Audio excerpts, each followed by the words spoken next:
Friends, कैसे आप लोग? आशा करता हूँ ठीक होंगे, अच्छे होंगे। तो फ्रेंड, आज की वीडियो उन भाई को बोलने जा रहा हूँ और सभी को बोलने जा रहा हूँ, ठीक है। जितने भी भाई नए हैं, पुराने हैं, जिनके भी सोच रहते हैं जो भाई जो ऑनलाइन में सॉफ्टवेयर काम करते हैं वो यूएसबी रिडायरेक्टर टूल से कैसे करते हैं, ठीक है। इस तरह से सवाल बहुत सारा भाई का मन में डाउट रहता है। टाइम था जो मेरे भी मन में बहुत ही घूमता था एक बात, जो भाई एक टूल मेरा पीसी पर डाल दिया और फ़ोन अनलॉक हो गया, ये किस तरह से होता है। तो आज की वीडियो में आपको कंप्लीट दिखाने वाला हूँ किस तरह से अनलॉक होता है। जो यूएसबी रिडायरेक्टर आपको दिखा रहा हूँ पीसी में, ठीक है, इस टूल से माध्यम का किस तरह से फ़ोन अनलॉकिंग वगैरह होता है, सारी सबको दिखाने वाला हूँ। अगर आपका मन में भी डाउट है किस तरह से करते हैं किस तरह से नहीं करता, तो वीडियो आपके लिए कंप्लीट देखना, आपको सारी चीज़ समझ में आ जाएगी एक ही वीडियो में, ठीक है। चलिए मैं आपको अच्छे से दिखाने की कोशिश बोलना चाहता हूँ। ये जो सेटअप है जो देख पा रहा हूँ पीसी में, तो इसका दो वर्जन आता है, ठीक है। एक हो गया आपका यूएसबी रिडायरेक्टर 1.9.7, ये जो रहेगा आपका क्लाइंट के पास रहेगा। मतलब आपको कोई फ़ोन अनलॉक करना है मेरे से, तो मैं आपका पीसी में जाके ये टूल डाल दूंगा, ठीक है। ये टूल डाल दूंगा और मेरा पीसी में कौन सा टूल होना चाहिए वो होगा आपका यूएसबी रिडायरेक्टर टेक्नीशियन एडिशन, ठीक है। टेक्नीशियन एडिशन एक आता है वो रहेगा, ठीक है, ये मेरे पास रहेगा।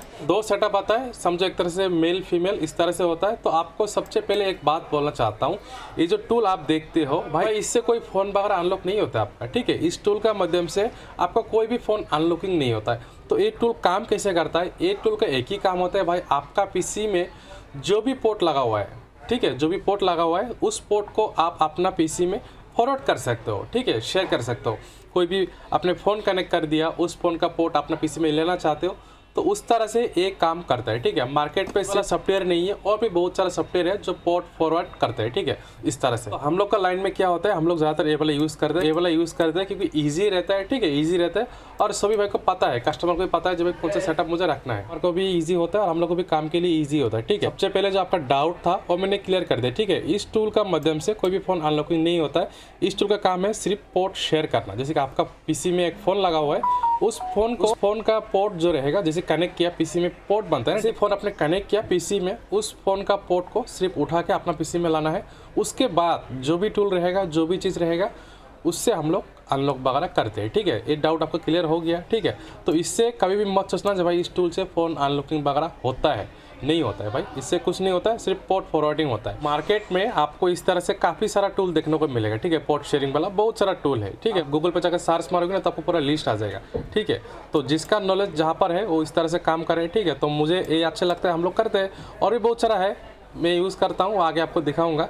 तो सबसे पहले बोलना चाहता हूँ इसका सिस्टमेटिक किस तरह से होता है, ठीक है। सिस्टमेटिक किस तरह से होता है, हम लोग फ़ोन अनलॉकिंग कैसे करता है, ठीक है। सबसे पहले दिखाना चाहता हूँ इसका दो सेटअप आता है। एक रहा है आपका ये वाला, ठीक है, ये जो एक रहा है ये सेटअप जो फिलहाल मेरा पीसी में इंस्टॉल है वाला, ठीक है। इसका अंदर में लगता है आपका लाइसेंस की, ठीक है, इसका अंदर में आपको लाइसेंस की लगता है, तब जाके ये चलता है। लेकिन इसके लिए कोई भी आपको की वगैरह का ज़रूरत नहीं है, ये आप फ्री में ले सकते हो। लेकिन जो मास्टर वाला रहेगा, इससे आप पोर्ट रिसीव करोगी, जैसे कि मेरा पास है, तो इसमें आपको लाइसेंस डालना पड़ता है, ठीक है। वो भी आपको मिल ही जाएगा, किस तरह से मिलेगा आगे मैं बोलूँगा। जैसे आप ये वाला सेटअप इंस्टॉल कर दोगी, और इंस्टॉल करने के बाद आपका पीसी में इस तरह से आ जाएगा सेटअप, ठीक है। और इससे आपको इंस्टॉल नहीं करना है, ये आपका क्लाइंट का पीसी में होगा। तो इंस्टॉल करने के बाद अभी आपको चाहिए आईपी। जैसे हम लोग जैसे कि अगर कस्टमर का पीसी में आपने ये वाला सेटअप डाल दिया और नेक्स्ट करोगी, यहाँ पर आईपी मांग रहा है, ठीक है, एक आईपी मांग रहा है। तो आईपी आपको कहाँ से मिलेगा? तो उसके लिए आपको चाहिए रेडमी वीपीएन, आप लोग यूज़ कर सकते हो। यहाँ पर आप रेडमी वीपीएन अपना पीसी में इंस्टॉल कर लेना, अपना पीसी में, ठीक है। करने के बाद यहाँ पर आपको क्रिएट करना है एक नेटवर्क, ठीक है। यहाँ पर क्लिक करिए, यहाँ पर आप नाम डालिए और पासवर्ड डालने के बाद एक क्रिएट करिएगा, ठीक है, अकाउंट। इस तरह से जब मेरा बना हुआ है, तो इसे अकाउंट क्रिएट करने के बाद इस तरह से आएगा। सिंपल चीज़ आपको कॉपी कर लेना है, और कॉपी करने के बाद कस्टमर का पीसी में, ठीक है, कस्टमर का पीसी में जाके आपको रेडमी वीपीएन रहना चाहिए, इस तरह से रहना चाहिए। उसके बाद इस पे जाके ज्वाइन पे जाके आपको वही आईडी प्रेस करना है और वही पासवर्ड आपको डालना है। डालने के बाद यहाँ पर आपको इस तरह से करना है, ठीक है। इस तरह जैसे ही करोगी, यहाँ पर एक आईपी आ जाएगा नीचे में, ठीक है। इस आईपी को उठा के आपको उसका सिस्टम पे डालना है, इस तरह से डालना है। तो जैसे ही डालोगी, डालने के बाद जैसे ही कनेक्ट करोगी, एक कनेक्ट हो जाएगा, ठीक है, आपका पीसी के साथ एक कनेक्ट हो जाएगा। उसके बाद फ़ोन किस तरह से कनेक्ट करना है, तो आपको बोलना चाहता हूँ फ़ोन किस तरह से आप कनेक्ट कर पाओगी इस टूल का माध्यम से। जैसे कि कोई भी फ़ोन अगर आप कनेक्ट करते हो जिसका पोर्ट स्टेबल रहता है, ठीक है, स्टेबल समझना, आपको दिखाना चाहता हूँ। USB डिवाइस में आपको दिखाना चाहता हूँ। मैंने USB डिवाइस ओपन कर लिया, देख पा रहा हूँ। तो जैसे कि अभी मेरा हाथ पर एक फ़ोन है, ठीक है, एक फ़ोन देख पा रहा हूँ, ये फ़ोन ऑन है। तो इस फ़ोन को मैं ऑन कंडीशन में कनेक्ट करता हूँ और देखिएगा क्या पोर्ट बनता है, ठीक है। यहाँ पर देखिए, यहाँ पर आपको एक पोर्ट बन गया, देख पा रहा हूँ। तो इस पोर्ट को हम लोग शेयर कर सकते हैं, ठीक है।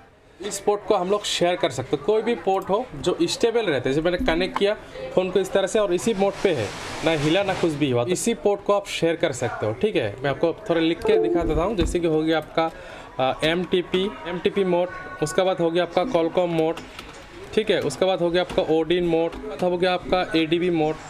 ये जितने भी मोड मैं लिख रहा हूँ ये मोड स्टेबल है। और भी काफ़ी सारा मोड होता है जो फ़ोन आप कनेक्ट करते हो उसी मोड पे रहता है, ठीक है, और वो हिलता नहीं है। तो उस पोर्ट को आप शेयर कर सकते हो। उसके बाद आप जो भी काम करना चाहते हो कर सकते हो। इस तरह से होता है। सिर्फ पोर्ट को शेयर करना रहेगा इस टूल का माध्यम से। उसके बाद जो भी सॉफ्टवेयर आपका रहेगा जैसे सपोर्ट करता है उस तरह से आप इसे अनलॉक करिए, उनको भी पता नहीं चलेगा और आपका काम भी हो जाएगा। लेकिन हो गया जैसे कि आपका हो गया MT के ब्रोम मोड, प्रीलोडर मोड, ये सब आप नहीं शेयर कर सकते हो क्योंकि इसमें पोर्ट आता है और जाता है, ठीक है। तो इसे शेयर नहीं कर सकते हो। जो पोर्ट स्टेबल रहता है, मतलब आपने कनेक्ट किया फ़ोन उसी मोड पे है, उस पोर्ट को आप शेयर कर सकते हो, ठीक है। तो इस तरह से एक काम होता है।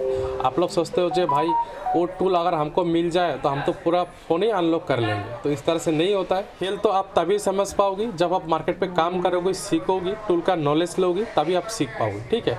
तो इस तरह से होता है काम। वीडियो अगर अच्छी लगे तो लाइक करो, शेयर करो, चैनल पर नए हो तो सब्सक्राइब करो। तो ठीक है, थैंक यू फॉर वॉचिंग।